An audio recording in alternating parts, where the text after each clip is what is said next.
tantangan remaja masa kini ya. Kita kan dulu pernah remaja itu ya. Pernah. Oh iya. Tidak mungkin tidak pernah. mungkin. Iya, iya. Kalau dalam sasarannya sendiri, apakah dalam konteks formal maupun di sekolah maupun madrasah saja atau di lembaga-lembaga yang lain? Karena di BRUS ini ada materi namanya menyusun jembatan harapan. Nah,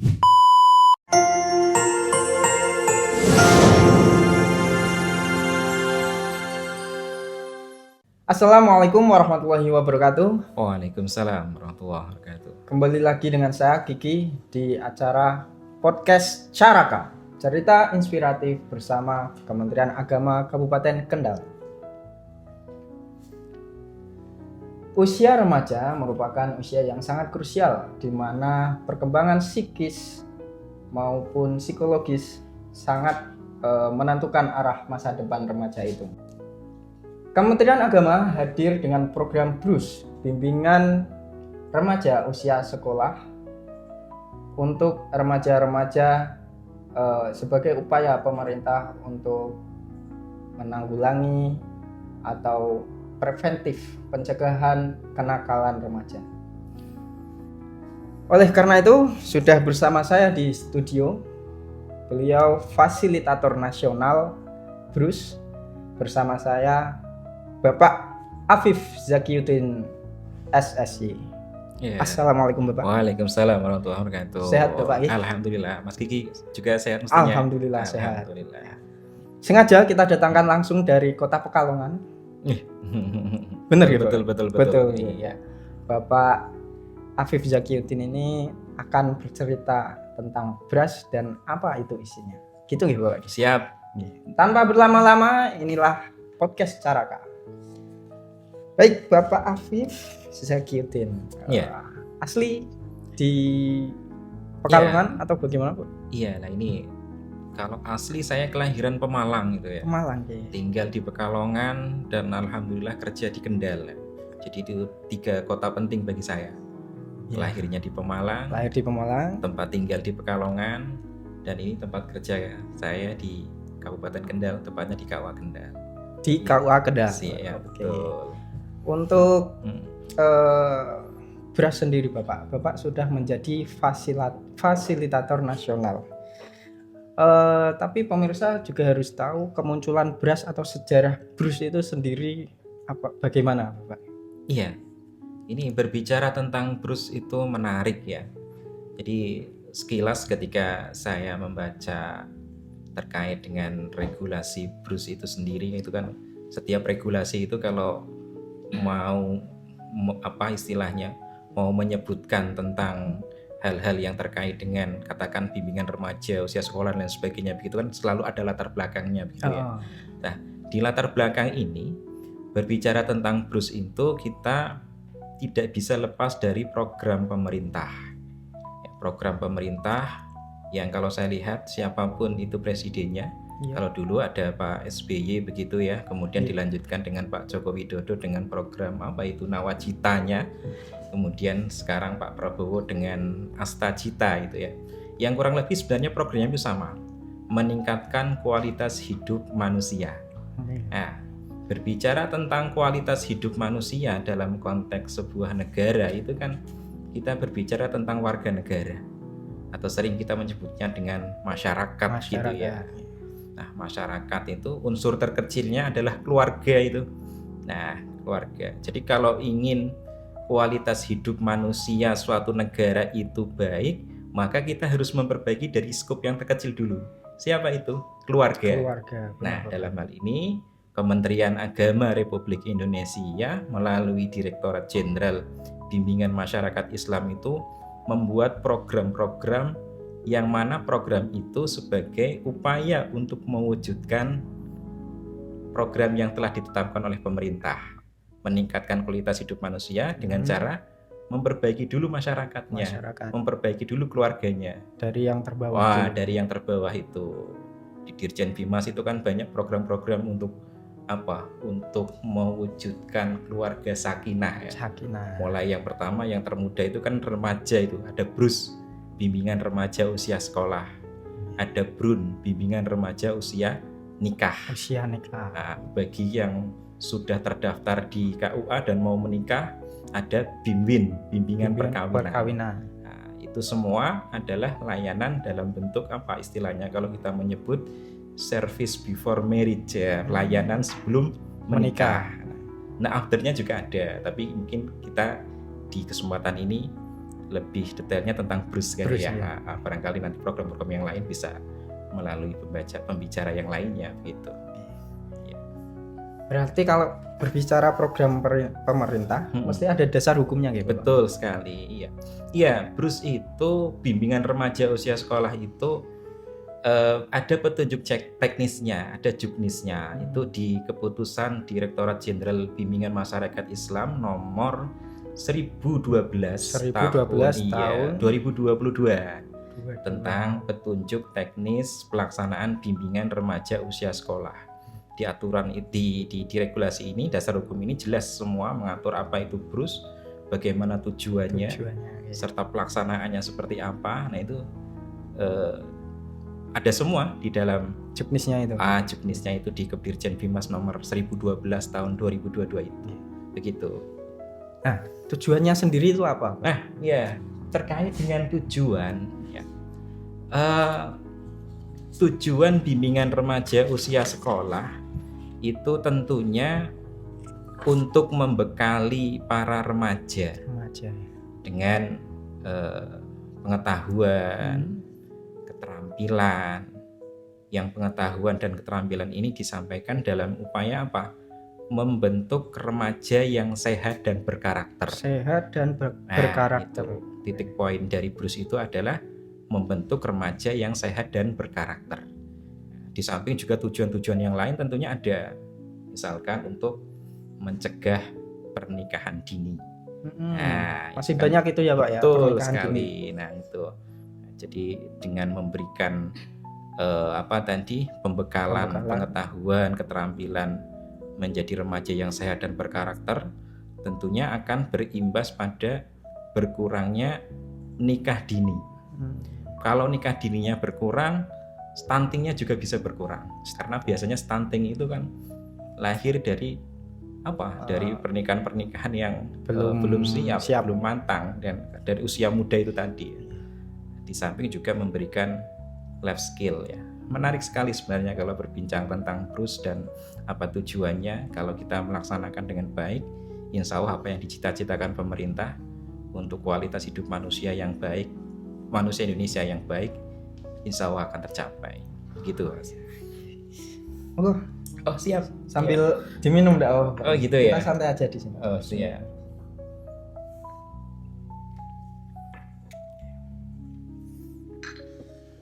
Oke, remaja ya. Jadi gimana? Sasaran dari BRUS ini adalah remaja. Tapi sebelumnya mungkin bisa diberitahu dulu ke pemirsa, sasaran remaja BRUS itu yang rentang usianya seberapa? Tentang remaja, sasaran remaja. Ini kan ya judulnya kan bimbingan remaja usia sekolah ya. Maka sasarannya ya para remaja yang berada di usia sekolah. Kalau dikatakan berapa usianya, rentangnya itu kalau kita merujuk pada ketentuan keputusan Dirjen Bimas Islam nomor 1012 tahun 2022 ini, di situ tertulis antara usia 12 sampai 19 tahun. Berarti kalau di usia SMP sampai dengan SMA formalnya gitu ya. SMP sampai SMA kita. Itu kalau dari sisi regulasinya. Tapi kalau merujuk pada ketentuan dari BKKBN ya, dan juga dari segi psikologis, ilmu psikologi itu remaja mulai dari usia 10 tahun sampai dengan 19 itu sudah masuk kategori itu ya. Nah, jadi ya kita menganut pada apa yang sudah disebutkan di dalam regulasinya, tetapi juga tidak menutup kemungkinan di bawah usia 12 tahun, 10 tahun itu misalnya, seperti halnya di Kabupaten Kendal itu ya, sahabat kita Bu Eti Wulandari itu ya, itu kan dengan suluh pendakinya ya, penyuluhan pendidikan akil balik gitu.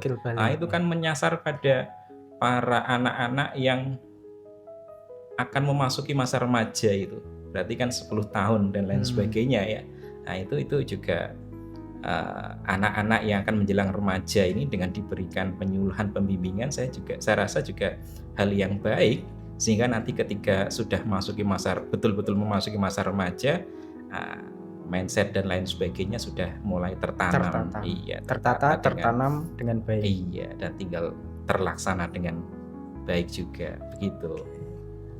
Ya, selama penyuluhan itu tantangan remaja masa sekarang itu apa, Bapak? Ya, nah ini menarik sekali berbincang tentang tantangan remaja masa kini. Kita kan dulu pernah remaja itu ya. Pernah. Oh, iya. Tidak mungkin tidak mungkin. Iya. Kita ini alumni remaja. Iya, kita pernah mengalami masa remaja dan berbeda sekali tantangan zaman remaja kita. Tahun berapa itu kita remaja? Ya 2000-an lah. 2000-an ya, era 2000-an. Nah, sekarang era 2025-an itu ya tantangannya tentu berbeda. Ya, kalau kita zaman dulu itu kan berasa tua banget ini ya. Kita zaman dulu itu kan ya sudah ada gadget ya, tapi tidak secanggih transisi betul, dari yang jadul ke kita dulu sudah pernah mengalami menjumpai gadget, tapi kan belum secanggih sekarang ya. Dan tantangannya kalau kita lihat tantangan remaja masa kini itu, yang pertama ini yang akhir-akhir ini viral ya. Bahkan tadi sebelum saya kesini melihat di televisi itu perundungan, bullying. Nah, itu kan banyak terjadi itu. Bullying, kemudian gaya pacaran yang beresiko ya. Nah, kemudian tawuran ya. Geng motor, gangster itu ya. Penyalahgunaan narkoba ya. Kecanduan gadget. Nah, itu tantangan remaja masa kini yang kalau tidak kita arahkan, kemudian mereka terjerumus dan bahkan menyalahgunakan, tentu akan berdampak negatif bagi si anak, si remaja itu. Lebih luasnya lagi pada orang tua, lebih luasnya lagi masyarakat. Makanya di BRUS ini betul-betul sasaran kita adalah benar-benar ingin menjadikan remaja itu yang sehat dan berkarakter, dan nantinya dengan tidak hanya sehat jasmani saja tentunya ya, sehat rohaninya, sehat kejiwaannya dan lain sebagainya, yang tentu juga akan menunjang pada masa depannya. Karena di BRUS ini ada materi namanya menyusun jembatan harapan. Nah, menyusun jembatan harapan. Iya, bagaimana remaja itu mulai menetapkan target apa yang akan diraih dalam kurun waktu tertentu, dan bagaimana mempersiapkan agar target itu tercapai. Nah, itu ketika kita memberikan bimbingan di sekolah, kita menyampaikan itu. Jadi mendampingi dan membekali para remaja agar sebisa mungkin itu mempunyai tujuan hidup. Dan bagaimana bagaimana mencapai tujuan hidup itu juga. Gitu. Luar biasa. Sangat inspiratif sekali materi pada siang hari ini. Baik, Bapak Zakyuddin, kalau tadi Anda menyebutkan ada yang namanya jembatan apa tadi, Pak? Harapan. Jembatan harapan itu salah satu materi yang betul yang disampaikan. Apakah hanya itu atau ada materi lain mungkin, Pak? Iya. Kalau terkait dengan materi, ada 2 materi besar ya. Jadi di dalam BRUS itu ada semacam modul atau kurikulum yang harus kita sampaikan kepada para remaja ketika kita melakukan bimbingan. 2 materi besar itu, yang pertama remaja sehat. Sehat. Di materi remaja sehat ini ada sub materinya. Yang pertama itu mengenali diri, kemudian yang kedua memahami nilai dan prinsip hidup, yang ketiga menyusun jembatan harapan, kemudian yang keempat ada 5 itu, 3 itu, yang keempat kemudian ada pengambilan keputusan ya, dan lain sebagainya. Itu di materi remaja sehat. Kemudian ada materi kedua tentang terampil mengelola diri. Nah ini, terampil mengelola diri juga. Iya, terampil mengelola diri, termasuk diantaranya ya self protection ya, mengelola diri, itu dua materi itu remaja sehat dan terampil mengelola diri. Ada aspek psikologisnya juga. Tentu, iya. Jadi di samping para remaja sudah mendapatkan bimbingan ataupun konseling dari sekolah, kita juga menambahkan sisi itu juga ya. Artinya mengarahkan para remaja itu untuk benar-benar hidupnya itu terstruktur, tertata, terarah, sehingga tidak salah jalan, begitu. Terus saat menyampaikan biar tidak peserta ini bosan itu bagaimana, Pak? Iya, nah ini kadang istilahnya tantangan kita sebagai fasilitator ya ataupun narasumber itu kan bagaimana mengemas materi itu sebagus mungkin ya, sebagus mungkin dalam arti materi tersampai tetapi juga tidak membosankan. Nah, karena kalau hanya materi saja tentu kan akan jenuh itu ya. Nah, kita aja kalau mendengar itu kan sering harus ada ice breaking dulu. Nah, itu harus ada harus ada ice breakingnya ya. Kemudian mengemas materi itu ke dalam game-game edukatif. Iya, jadi saya ambil contoh ketika menyampaikan materi terkait dengan mengelola diri itu para remaja kita buat berkelompok. Nah, jadi kita buat berkelompok, kemudian masing-masing berpasangan. Nah, kita meminta mereka untuk menjawab pertanyaan-pertanyaan yang kita lontarkan. Jadi biasanya saya itu membuat kartu paket mengenali diri gitu. Jadi saya membuat kartu paket mengenali diri, yang di kartu itu ada pertanyaan-pertanyaan yang harus dijawab oleh para remaja. Nah, contoh pertanyaannya, apa hobi saya? Apa kelebihan saya? Apa kekurangan saya? Sifat menonjol apa yang ada dalam diri saya? Nanti diutarakan. Diutarakan dan dijawab di kertas itu. Nanti kita minta maju untuk mempresentasikan. Dan yang kelima ini, kira-kira dalam waktu 5-10 tahun yang datang, mereka, para remaja, itu sudah jadi apa? Nah, itu, atau dengan kata lain, cita-cita Anda itu apa? Nah, ini dengan menjawab pertanyaan-pertanyaan ini, secara tidak langsung itu menstimulus mereka. Betul, dan mereka sudah mengenali diri, ya, mengenali dirinya itu. Baik, Bapak, tadi sudah berbicara banyak tentang BRUS. Kembali ke sasarannya Bapak ini. Oh iya. Tadi kan usia remaja. Kalau dalam sasarannya sendiri, apakah dalam konteks formal maupun di sekolah maupun madrasah saja, atau di lembaga-lembaga yang lain seperti Karang Taruna, kepemudaan yang lain, apakah bisa? Iya, bisa sekali ya. Jadi terkait pelaksanaan BRUS ya, memang tidak judulnya bimbingan remaja usia sekolah, tetapi tidak selalu kegiatan BRUS ini mesti harus dilaksanakan di sekolah. Bisa misalkan kelurahan begitu ya, memfasilitasi para remajanya di kelurahan itu dengan membuatkan acara, semisal ya bimbingan remaja ini dengan menghadirkan narasumber atau fasilitator yang mumpuni di bidang itu. Bisa juga diadakan itu fasilitator di kelurahan, bimbingan remaja di kelurahan atau Karang Taruna ya. Atau juga ketika para penyuluh melakukan bimbingan penyuluhan di majelis taklim itu. Majelis taklim itu kan sebenarnya tidak selalu ibu-ibu, bapak-bapak ya, bisa juga majelis taklim remaja. Nah, ketika ada majelis taklim remaja, kita susupi ataupun sisipi dengan materi-materi BRUS, saya kira juga sangat relevan juga. Iya. Gitu. Oke. Untuk di Kabupaten Kendal sendiri Bapak, apakah BRUS ini sudah terkenal? Iya. Ya, jadi saya mengikuti bimbingan teknis remaja usia sekolah itu tahun Februari 2025 kemarin. Nah, selesai mengikuti BRUS, kemudian kami langsung melaporkan kepada Kementerian Agama ya, dalam hal ini kepada Bapak Kasih Bimas Islam dan juga Bapak Kasih Penmat ya. Pak Kasih Bimas Islam kan karena saya berasal dari Penghulu ya, jadi melaporkan kepada pimpinan, kemudian Kasih Penmat itu dalam konteks beliau yang punya madrasah gitu ya.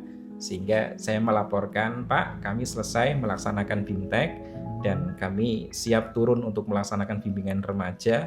Mohon kami berikan rekomendasi nih, kira-kira sekolah-sekolah mana yang bisa kami datangi untuk kami adakan BRUS.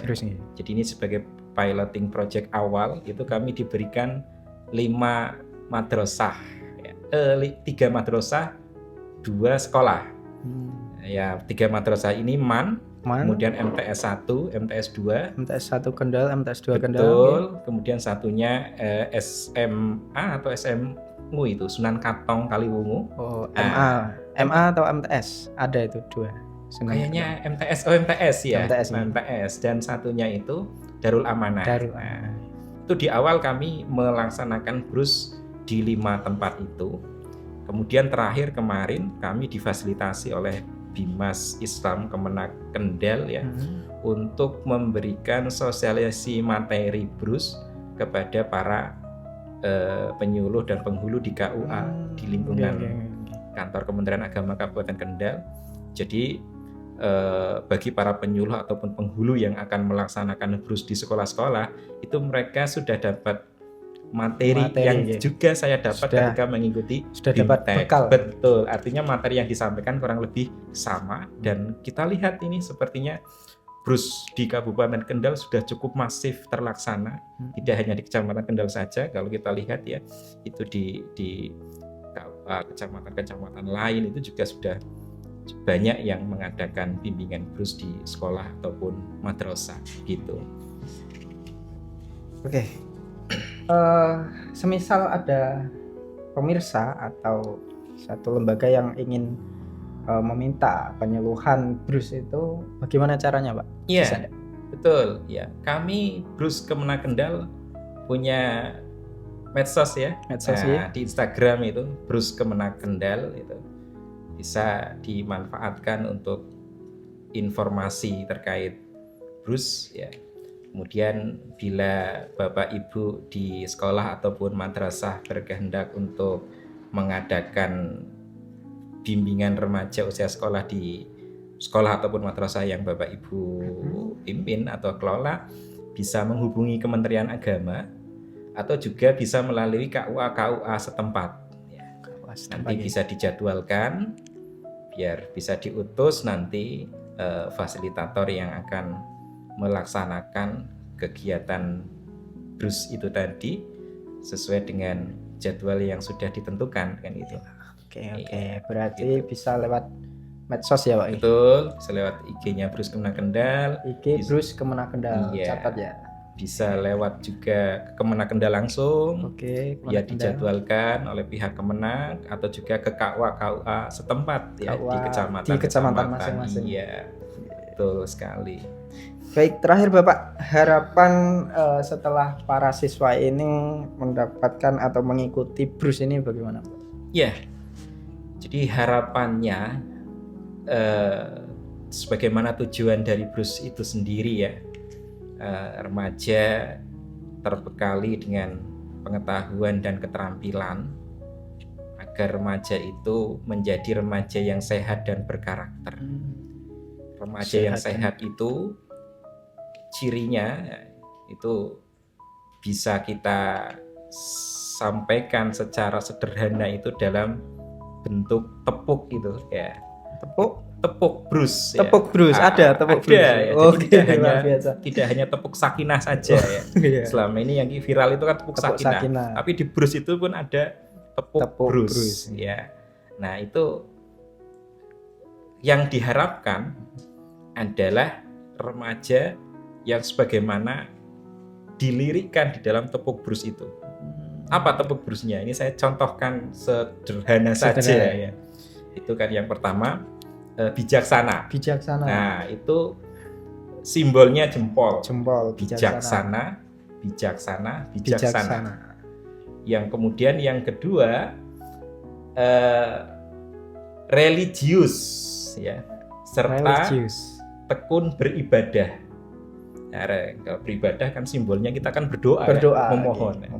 Jadi religius serta tekun beribadah. Kemudian yang ketiga moderat.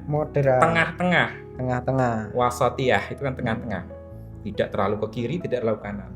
Tidak ekstrim juga tidak liberal. Tengah-tengah, moderat, wasatiyah. Kemudian yang keempat baik dan membaikan. Nah, love. Oke. Baik dan membaikan. Jadi remaja yang sehat dan berkarakter itu tidak kebaikannya tidak hanya untuk dirinya sendiri, tetapi juga memberikan kebaikan untuk orang lain. Baik dan membaikan. Kemudian di samping baik dan memberikan kebaikan, seorang remaja itu harus tanggung jawab. Tanggung jawab. Setelah bertanggung jawab, apa? Mengembangkan diri. Tidak puas dengan apa yang diperoleh saat ini, tetapi terus berproses mengembangkan diri, betul-betul menjadi insan yang berguna. Iya, bermanfaat tidak hanya untuk dirinya sendiri, untuk keluarganya, lebih luas untuk masyarakat, lebih luas lagi untuk bangsa dan negara. Itu yang terkait dengan harapan ya. Sangat inspiratif sekali ya pembahasan Bruce kali ini dengan Bapak Afif Zakyuddin. Semoga bisa disambung lagi Bapak. Iya. Caranya gini ya, agak kikuk ya.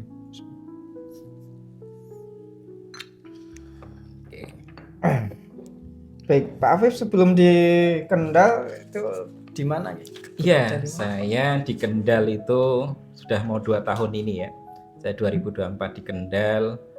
Sebelumnya itu di Pramubakti ya, di Pengadilan Agama. Pengadilan Agama. Iya, kemudian ada rekrutmen penghulu P3K. Saya mencoba bahasanya bukan mencoba peruntungan ya, tetapi berikhtiar ya. Ikhtiar di sana dan alhamdulillah diterima. Mungkin ya ini rezekinya di Kendal ini sehingga ketemu dengan Mas Kiki di sini. Kalau nggak seperti ini nggak ketemu. Iya, belum ketemu. Itu ternyata jalan pertemuan seseorang itu luar biasa. Kalau boleh tahu hobinya apa, Pak? Ya, nah ini terkait saya sebagai penghulu ya. Jadi rutinitas sehari-hari saya itu kan bekerja sebagai penghulu. Di samping sebagai penghulu juga dosen tidak tetap. Dosen? Iya, di UIN Kiai Haji Abdurrahman Wahid Pekalongan. Nah, jadi sebelumnya itu dengan profesi sebagai dosen tidak tetap ini mau tidak mau ya, ini hobi biasanya berawal dari sesuatu yang harus dipaksa dan dibiasakan ya. Berulang-ulang terus. Iya, akhirnya menjadi hobi dan menjadi kesukaan ya. Jadi hobi saya itu menulis Mas ya. Menulis. Betul, dan alhamdulillah sudah ada 3 buku saya yang saya tulis dan diterbitkan oleh penerbit. Luar biasa. Iya, yang 3 pertama buku ya. 3 buku. Dan kemarin saat Pak Dirjen ke Kemenang itu ya, alhamdulillah kita sempat memberikan salah satu buku yang saya tulis yang berjudul Perkawinan dan Perceraian PNS. Itu terbit tahun 2022. Kemudian ada buku terkait dispensasi kawin antara idealita dan realita. Serta yang satunya lagi itu tadi, karena sebelum saya penghulu, sehari-hari saya samping pengadilan juga menjadi dosen. Saya menyusun buku bersama teman-teman itu judulnya Jalan Terjal Menjadi Dosen Idaman. Nah, jadi tidak hanya saya yang menulis tapi juga teman-teman dosen lainnya. Begitu. Baik. Pak Afif, sangat luar biasa sekali perbincangan kita. Namun ternyata waktu juga tidak berpihak kepada kita. Siap gitu ya. Kalau tadi hobinya Pak Afif itu menulis buku, kalau saya hobinya menulis kenangan. Masya Allah, keren sekali itu ya. Dengan ini Bapak hadir di sini merupakan sebuah kenangan juga bagi saya. Ya, terima kasih. Terima kasih bincang kita pada kesempatan kali ini. Baik, untuk Sobat Caraka semua, terima kasih sudah mengikuti podcast kita pada kesempatan kali ini. Jangan lupa ikuti terus podcast Caraka di episode-episode mendatang. Dan jangan lupa kritik dan saran, silakan tuliskan di kolom komentar. Kami sangat banyak membutuhkan saran dari pemirsa sekalian. Sekian dari saya, Kiki selaku pembawa acara dan kru yang bertugas. Mohon maaf undur diri.